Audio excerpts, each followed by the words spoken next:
Na-replyan ko na yung comment niya sa post na yon, pero na-realize ko marami pang hindi nakakaalam ng calorie deficit hacks na to. Actually, dalawa siya.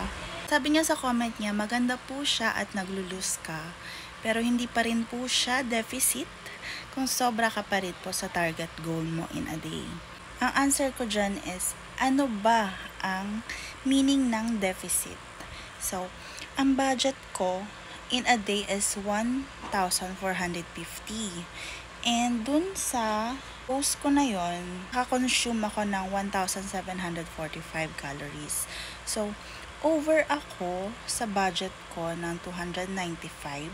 Pero, technically, deficit pa rin ako ng 205 calories. So, doon napapasok yung first calorie deficit hack ko, which is offsetting.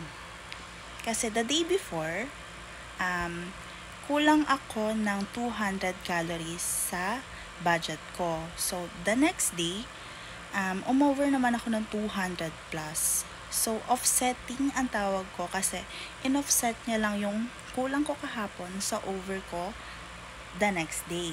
So, para siyang walang nangyari sa total calorie ko per week. Yun yung offsetting. Punta tayo sa second hack na natutunan ko rin sa iba pero hindi ko pa siya na-apply sa akin.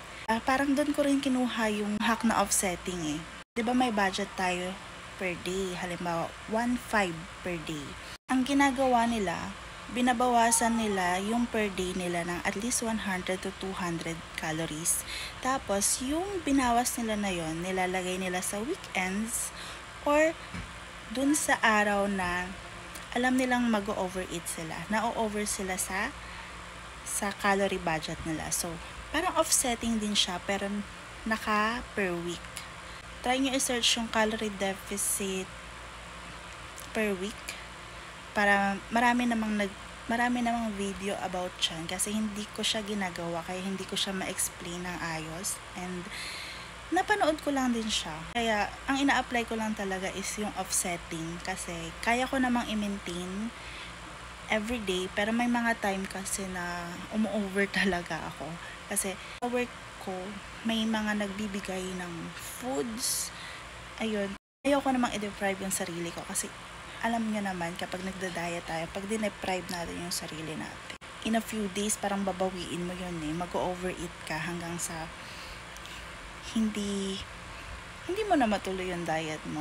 So, itong offsetting nag-work siya sa akin. So, sana makatulong din sa inyo if ever nahihirapan kayo minsan na over yung calorie nyo per day. Ayun. Thank you.